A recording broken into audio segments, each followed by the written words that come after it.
And now, ABC's 2020. How far would you go to get your child off the internet? Would you send him here, the middle of nowhere? I'm saying got to go. Tonight, 3 desperate families have reached the point of no return. Their loved ones lost for hours on social media and video screens. You have used the term digital heroin. Is it that bad? Is this your life? Could it be? Just ask them.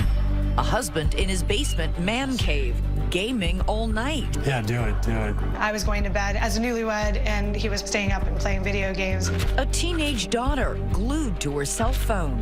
A knockdown, drag-out fight to get that phone out of her hand. I was up all night sending pictures. Secret sexting upstairs while your mom and dad are thinking you're safe. Now they're letting 2020 into their everyday and every night lives. This is where you game, huh? Revealing their family secrets in video diaries. It's hard not to resent Chris, who is enjoying himself while I am pulling my hair out. But what can get them to stop? And what are the warning signs for your family? Your mother is afraid. Tonight, while our 2020 cameras are rolling, an intervention. Ah, where's my stuff? And signs of withdrawal. Tight in the chest. Now it's rehab and detox for devices. When I have the phone, I can at least talk to people and feel like I'm fitting in. From heartbreak to hope, logged in to unplugged.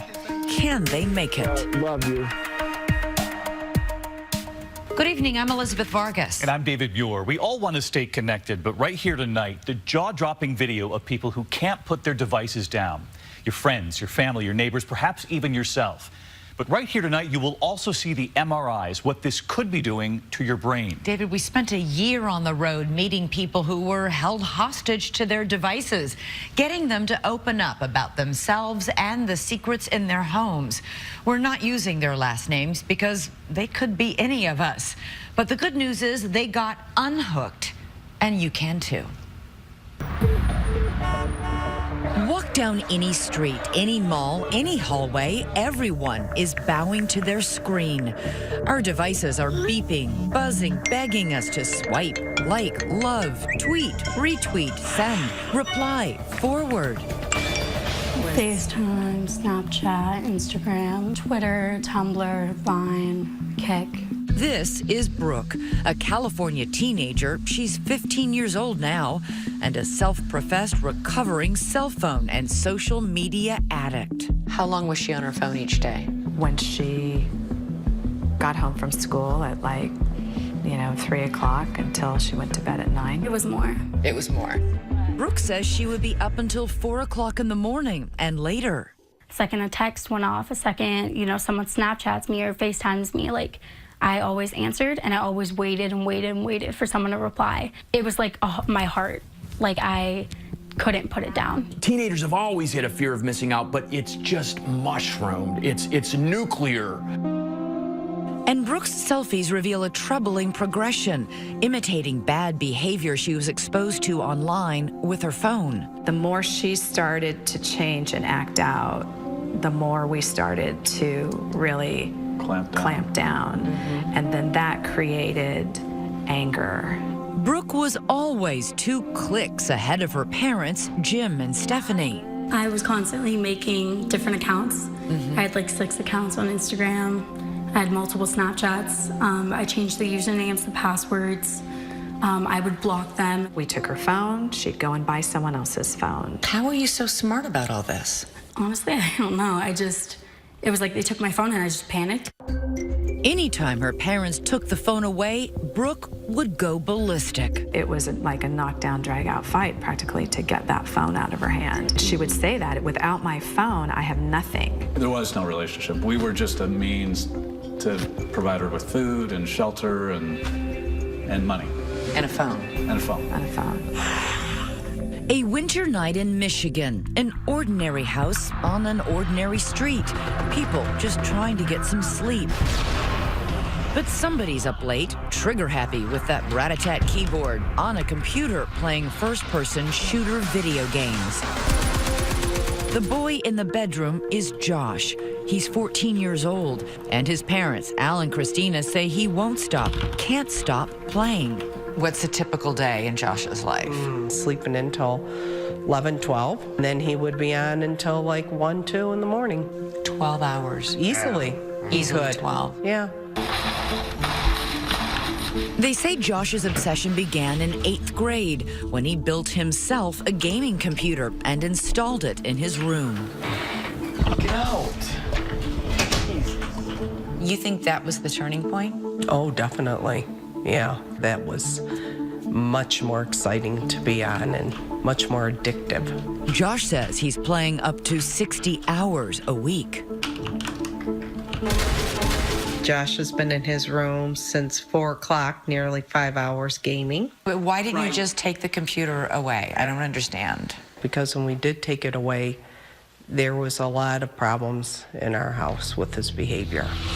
They confiscate the computer, shut down the Wi-Fi, even remove the router and lock it in the car. Josh responds by throwing things and punching walls. There was like a shutdown in communication. Was it just the constant fighting with him? Yeah, it was very emotional.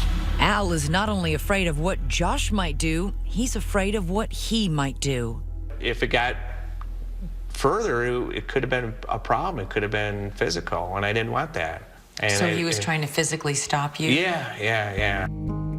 He throws up his hands and leaves Christina to handle the conflict on her own. And sometimes it does get physical. They exaggerate. Like, my mom thinks that I hit her because she takes away my games. I don't do that. She calls it hitting because I, like, swat her hand away. There's just a lot of anger, lots of anger. Emotional outbursts. Yeah. It sounds completely out of control. Yeah, it was. Josh, you need to get off. Okay, stop. Midnight, 1 a.m., 2 in the morning. Why are you stalking me? All these late night fights leave Christina exhausted. You know, it's after 3 o'clock, and I told you to get off at 1. Stop! If you want to make changes, it's hard work. They turn to Kevin Roberts. He works with kids having trouble with too much screen time. Do you have any support? It doesn't have to be just gaming. It could be texting. It could be the smartphone. Roberts is the author of Cyber Junkie and Get Off That Game Now. Your mother is afraid to get rid of the video game system and the computer because she's afraid of how you'll react. It's not my fault that she's scared of me. What's this one, you think? In Ohio, we meet Maria, 40 years old, an attorney, mother of 4. Good job, Jude. She's not a single mother. It just seems that way. She has a husband, Chris, aged 44, but you can't meet him right now because although Chris and Maria have built a life together, careers, a nice home, beautiful children, on any given evening, Chris is down in the basement, past the pink castle and the buckets of children's toys. You may think he's too old for this, but the average video gamer is 35. Someone shot me in the face. I'm running toward the front line. And this one has been taken prisoner by a pastime. You're done. Cheese. Chris was still playing video games, so we ended up coming to the park and having some fun here. How many hours a day does he spend playing games? He'll take a whole Saturday and go into the evening, from the time he wakes up till The time he goes to the bed? times he goes to bed, yeah. So 18 hours? Possibly. It's 2 a.m. and I just checked in on Chris and he's still playing video games. Ever since they got married more than a decade ago, Maria says Chris is often a no-show for much of their life. Happy Thanksgiving. I'm headed up to our family football game. Chris opted not to play with us. He is going to be playing video games instead. Why would you stay with a partner who is that disengaged? I don't know. I think that I really felt like this was a in sickness and in health moment. And yes, it's hard, but I was committed to him and I still am committed to him. So we have a house full of people and he is in the basement playing video games. Oh God, come here, bro, come here. Missing life's sweet moments. So Bailey's trying blackberries for the first time. Maria is there to see their toddler's first taste of a blackberry, and so are you. What do you think, Zaylee? Do you like him? Do you love him? The only one not there is her father, Chris. All right, what's next, boys? Part of your heart must break for what he's missing. It does. They're living in a split screen. Chris gets online, Maria gets the kids in line. Playtime for him, bath time for her. Downstairs, play. Upstairs, pray. I am going to go to bed because I'm super tired. This is how we function, and this is how we do it. Still ahead, risky behavior right under her parents' roof. We were blown out of the water when the police showed up at our house. And inside the mind of an extreme gamer, can the screen change your brain? But you looked at this and thought, this. In Ohio, it's time to meet the man in the basement. Wait, where's your tank, bro? Maria's husband, Chris. Yes, all right. Chris comes home from work. It may or may not surprise you to know his job is IT, servicing computers. When he walks in the door, it looks like any other normal family. See, it's tough. Okay, go ahead and write out your problem now, all right? But his wife Maria says just watch. Doting dad is itching to disappear. Yes. I think I'm gonna head down. Gosh, I keep returning as this machine gun guy, and I've played just terribly at this dude. Chris shows us his collection of obsessions. Oh, wow. No fewer than 158 carefully organized games. This is where you game, huh? Yeah, matter of fact. It's a nice setup. He tries to show me what all the excitement is about. You get to say, hey, you sucker, I put you down that quickly. It's something where you can remove yourself from, from the world for an hour. Or more. Or more. And watch what happens when Maria comes downstairs to check on Chris before she goes to bed. Hey, babe. Hey, Maria. I am going to head to bed. All right, good night. All right, Do you think you're addicted to these games? I'd say addiction's there. Chris says he's considering cutting back, but quit for good? Never. I can't stop forever. That just seems like a... Even though you know that it hurts your wife and your children? And yeah, every next thing I say sounds more and more like the scared addict. In California, Brooke's parents say her phone and social media fixation opened a portal into a dark place. Her risky behavior escalated when she was just 11 and 12 years old. Just hanging out with the wrong crowd, drugs, sex, in middle school. With that phone always in her hand, her parents wondered whether any place was safe. Okay, she's home, she's safe, but it was a complete false sense of security because she's up there in her room, with her phone on the internet. And as her parents later discover, sexting with strange men. I was up all night sending pictures. Of yourself? To strangers? Yeah. When I did it and I got those compliments, I got that attention, and it just made me feel really good. It's unnerving to listen to you tell me about how you fell into this world of secret sexting. Upstairs, yeah, you weren't safe. Not at all, no. It's not just the phone and the internet. Brooke has ADD and attachment issues. When you take a phone and social media and you put it in the hands of a teenager and then throw in some mental illness, she just becomes very vulnerable. But her parents don't realize just how vulnerable until they get a knock on the door. We were blown out of the water when the police showed up at our house. Oh my gosh. Officers revealed what their little girl had been doing online. The men, the nude photos, all of it. People watching this are going to say, where were you? Yeah. It was shocking.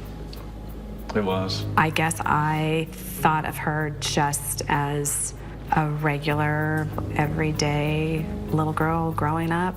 Word spread on social media about Brooke's mistakes. Bullied and shamed, she tried to numb the pain with drugs and alcohol. I think you used the word broken. Yeah. Do you have any idea how you got that way? I think I just got to a point where I kept getting hurt. I kept doing things that I knew didn't make me happy.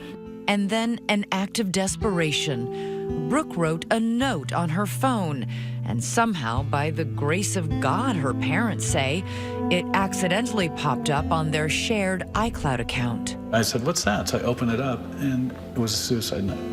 A suicide note?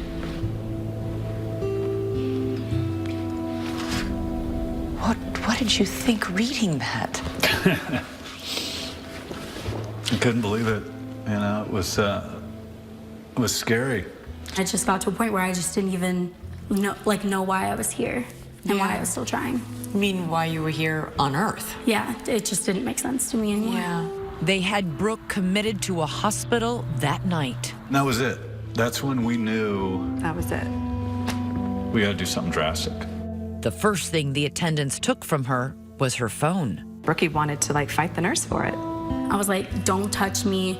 I was pissed. The despise in her face for us. Betrayal. She was so angry. She was so pissed off. But there was no other way. I just kept thinking, you know, you're not going to die on my watch. In Michigan, Josh begins skipping school. He told me a couple times, I'm going to be, you know, a gamer, and I can make a lot of money, Mom. Believe me, I've got it all figured out. I was like, ooh, this is not good. And then no more school. There's some things going on with his ADHD, and then there was some underlying depression. So that wasn't just all the gaming. Al and Christina are wondering what's going on inside Josh's head. If only there was a way to peek inside that adolescent brain. Well, it turns out there is. You had an MRI before? Josh is getting a functional MRI as part of a new study by Dr. David Rosenberg. His theory, yet to be proven, is that excessive gaming changes brain activity. These triplets are in the study, too. Turn it off now. Stop, Mom. You're still playing. I said I'm gonna watch. Instead, I'm gonna go play outside with Josh. I told you I'm gonna go play outside with Josh. That's Noah. You can see why his mom says gaming has more of a hold on him than on his brother and sister. These are the triplets' brain scans. 2 are typical, but Noah's is not. Dr. Rosenberg highlighted areas in red he says represent brain activity involving memory, attention, and decision-making. Noah's is almost completely gray.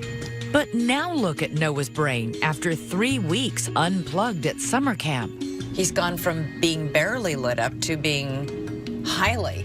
He's highly lit up, yeah. Now for Josh's results. There should be much more activity. There should be more red. There should be more red. She looked at this and thought, this is a kid in trouble. This is a kid in trouble.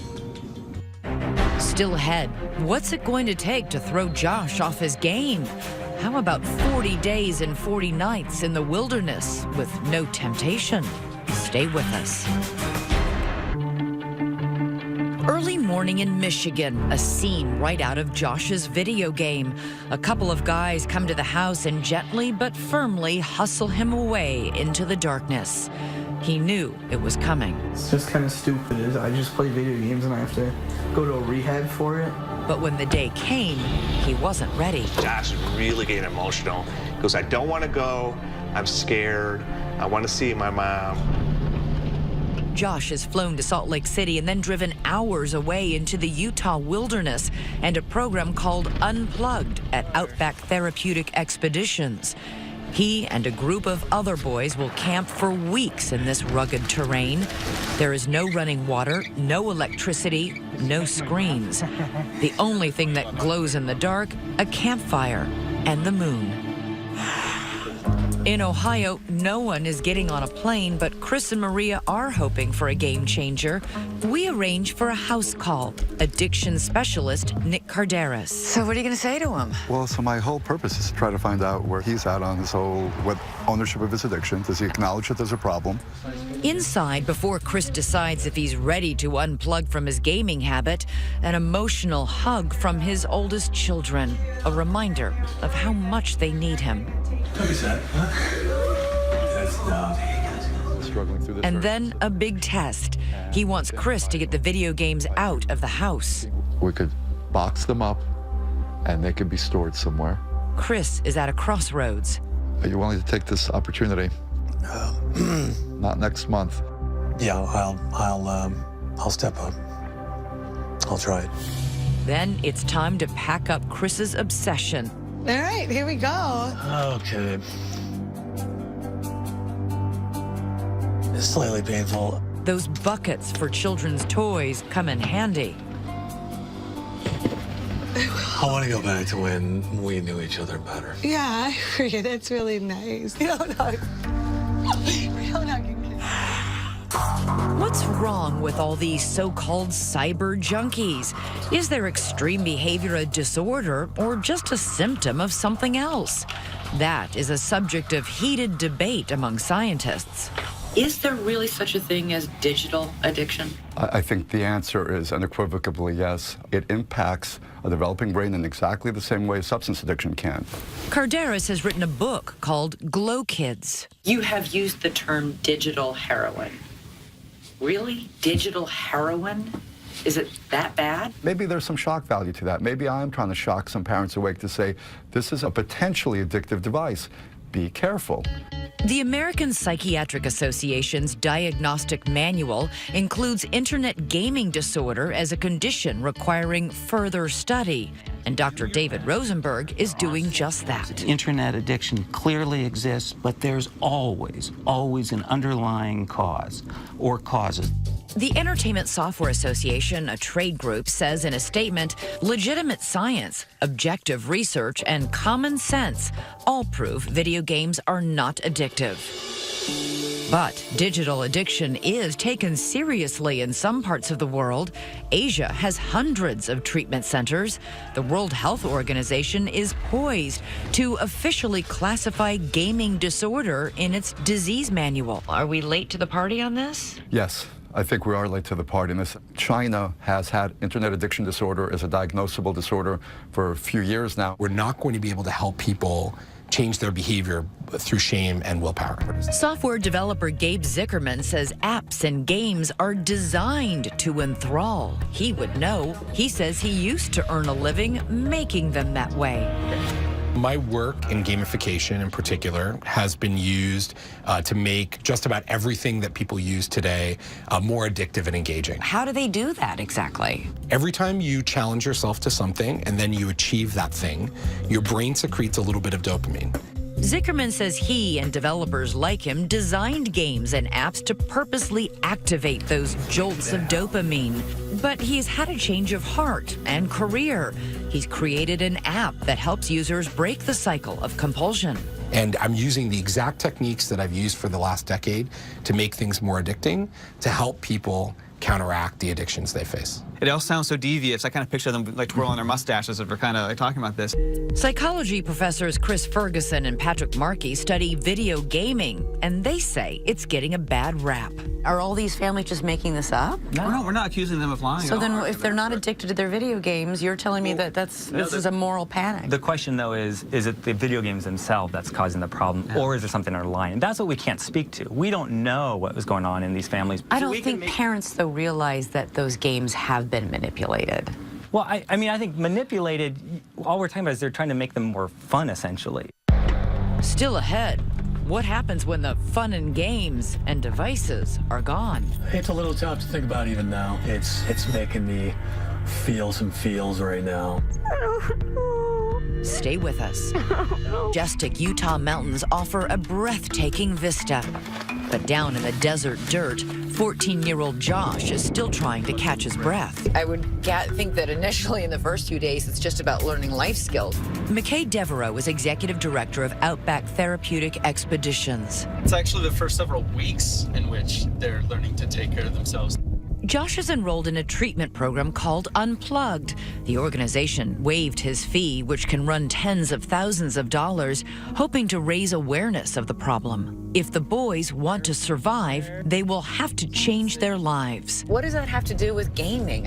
Or anxiety or depression? Being able to kind of reset everything neurologically and mentally by taking them away from all the distractions of their typical life. After Josh has been in the wilderness for more than 7 weeks, we go for a visit. I'm Elizabeth. It's very nice to meet you. All right, so show me around your camp. Josh shows me how he and the other boys live, carrying their few belongings in a homemade backpack, building shelter, preparing meals. Nothing gourmet. Out here, peanut butter is a delicacy. Josh wanted to show off his new fire-making skills. Where do you do it, right here? Yeah. Oh my God. With disappointing results. Oh, I smell something. I got a lot of brown punk. A lot of brown? Yeah. That was pretty close. Well, we'll practice again later, okay? How's that going to help you in life, do you think? Is it an example as like my anxiety? Like at first it was super hard for me to hike. Learning to overcome physical challenges here is a lesson Josh can take with him and apply to life challenges back home. So you're learning to push yourself. Yeah. My issues is like that I had gaming addiction. So I had anxiety and depression. And basically I just like use it as like escaping from it. Are you worried at all about going home and falling back into your old habits? Yeah, like I've had dreams at night where I'm just like playing video games and then it's just kind of like scary when I wake up. There's another milestone for Josh here on the mountain. He's turning 15, a birthday to remember. Unlike Josh, Chris is facing his gaming problem right at home in Ohio, but there are still mountains to climb. I don't make it down here much. It's just kind of a place for the kids to play right now. Visiting his former gaming closet triggers intense emotions. Yeah, I freaked out about it. I remember kicking my couch. Watch Chris's reaction to those empty shelves. The games were here, and surprise, the games were gone. I was just tight in the chest, and it's a little tough to think about even now. I mean, it's making me feel some feels right now. He documents his struggle to stay out of the game day by day. I'm day 2 of this 90-day detox. Boredom, monotony, agitation. Week by week. It is amazing. This probably is the first week game-free in years and years. Marie assumed without games, Chris would spend more time with her and the kids. But at least for now, his intensive therapy is taking up 4 hours nearly every day. I was kind of hoping that he would at least attempt to, when he's with us, be with us, but I wonder if right now it's just a little too much for him with the anxiety level.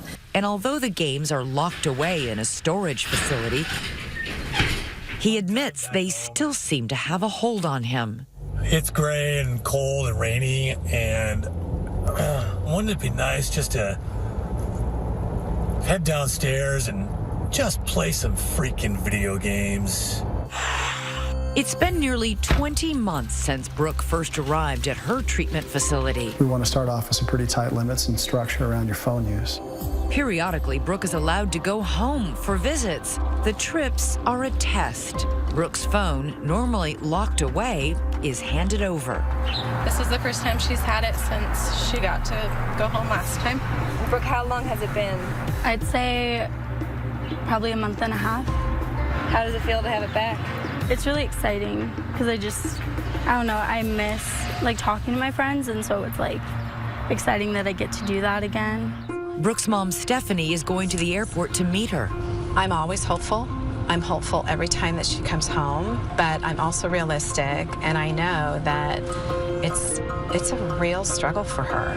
Okay, so Brooke looks like she has landed. Oh, I didn't even say that she was part of the flight crew.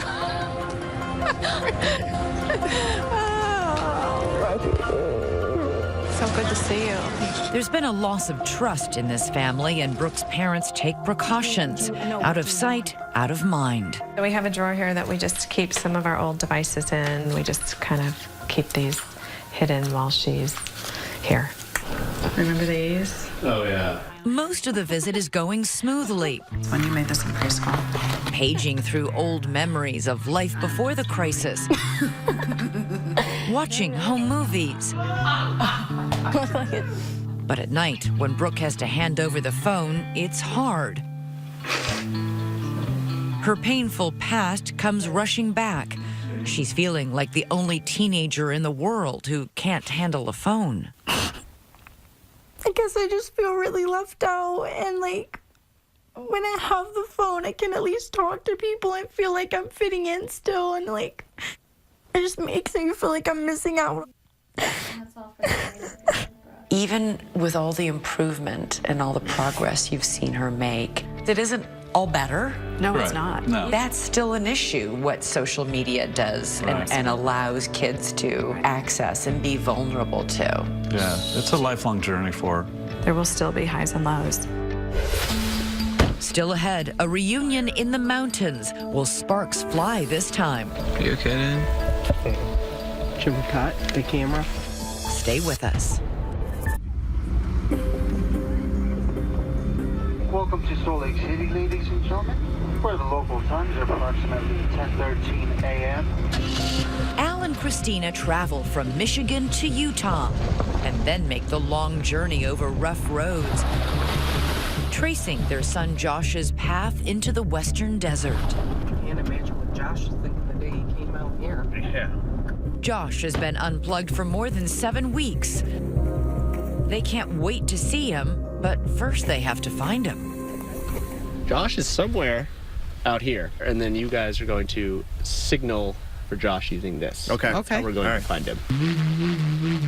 Wyatt, a field staffer, gives them a wooden device called a bull roar, used in ancient rituals to send signals over long distances. They stop and listen for a response from Josh, but nothing. Off in another part of the desert, Come on. Josh is having trouble. Swear to God, it was working like. I know, it was working yesterday. It's not a bad metaphor for the family's communication problems when Josh would shut himself away in his bedroom, gaming all night. Well, it's 3 in the morning. It's time to get off now. Christina takes a turn. And at last, Josh responds. Is that it? That was it. That was it? That was it right there. Okay. Moments later, after the longest and most difficult separation of his young life, 54 days apart. There he is. Is he there? Yeah. Oh, there he is. Hey, Josh. How are ya? Good. Good to see you. Oh my God, you're getting bigger. Dad. Hey, Josh. You doing all right? Yeah.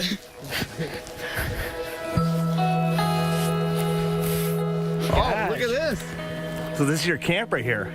As he did during my visit, Josh tries to show his mom and dad how he can make fire without a match. This time, the glowing ember in his hands comes to life. Here we go. Oh, yes. Finish my hair. Oh, man. That was awesome. Remember the boy who could barely bring himself to put a few words together? This is a different Josh. Like at home, I didn't really notice that video games were like destroying me mentally, and how it's like just as bad as substances, like mentally. I just didn't notice that. I didn't like care at all. I just wanted to live, like play video games, and that was it. That's all I really cared about. I mean, I literally skipped school for a month just to play video games. Okay. Here, let me. Josh paints his parents' faces, a figure in red for his mom, standing between light and darkness.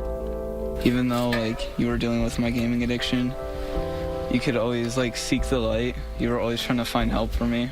Oh, that's cool. Is it? Yeah, that's really cool. Al is moved by his son's recognition of their struggle to free him from his gaming obsession. You okay, Dad? Should we cut the camera? It's okay. When you're ready, Josh. For his dad, two figures representing before and after. Well, you've changed a lot. I can see that you're trying to change. And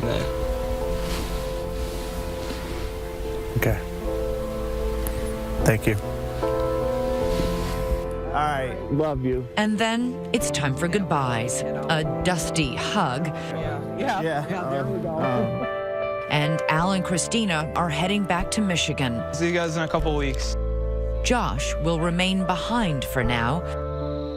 He has more work to do in the desert.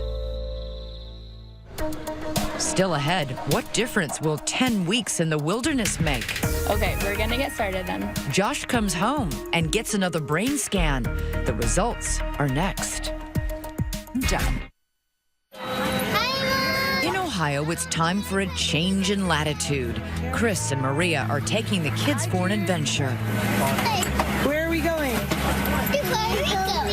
Where are we going, Zizi? They visit Puerto Rico every spring, but this year seems different. Going to the pool, going to the beach with my kids and my family, and it's good. It's good to get away. It'd be easy if I could be on vacation all the time. Weeks later, we drop in on Chris and Maria on a Sunday morning. With 53 game-free days behind him, Chris is out of the basement and killing it in the kitchen. One morning, several days earlier, Maria recorded another video diary. It's her birthday. I really don't have big expectations for my birthday. But imagine the surprise when I came downstairs to this. He got me a gift and beautiful flowers and a really nice card. I'm really feeling a lot of hope and excitement and just some happiness. Your time at Outback has come to an end, but the journey continues. After 10 weeks unplugged in the wilderness, it's time for Josh to go home. I guess I get to sleep in a warm bed instead of on the ground in the sleeping bag. Al and Christina are getting ready, patching and painting Josh's room, removing that custom-built gaming computer. Ladies and gentlemen, it's our pleasure to welcome you to Detroit. Oh boy, Here he is. He's here. All right. Welcome home. Here, let me give you a real hug. Oh, you still smell like sage. Home again, Josh has lost weight. He feels taller. And with a new haircut, he's a different boy. Now you gotta go back to reality. Yeah. Those aren't the only changes. A couple days later, Josh has a follow-up brain scan. Dr. David Rosenberg shows us the results. What you can see here is, this is an oh wow effect. Same boy. Same boy. Before treatment, after treatment. What is that telling you? He was completely shut down. When we talked with him here, he was exuberant, a different child. In California, Brooke and her family worked together on a sign of renewal, a fresh coat of paint. I wanted to start over and make my room more positive. I think if I can take my story and make other people think about things before they do it, help them to make a better life, I think that's really important to me. And then it's time for Brooke to return to rehab. She's done well on this trial visit, but there's more to treating those underlying issues than simply taking her phone away. Yeah, this is the worst day of the whole trip. Every time. Sad that she's leaving, but super happy that, she'll be back soon. It may be a sign of her recovery that saying goodbye to her mom is harder than ever.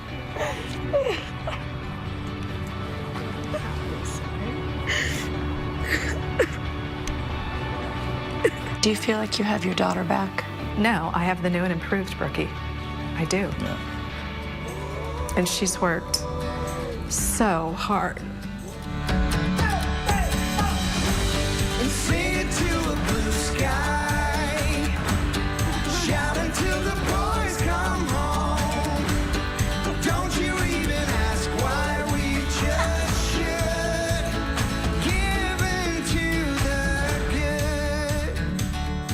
Happily on the road to recovery. To prevent this from happening really in your family, experts have given us these tips. No phone before the age of 10, no phone at the dining room table, media-free time together, and media-free locations as well, like bedrooms at home. Imagine us all talking again. That's right. I know. And for a list of warning signs and other resources, we've put it all at abcnews.com for you.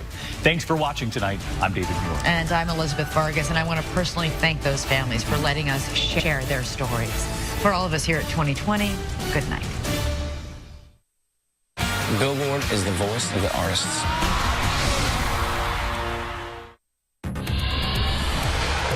Police releasing new video in a hit and run that toppled a school bus. We recently reported scammers are impersonating Dauphin County deputy sheriffs and ripping people off. They're not letting up. Tonight,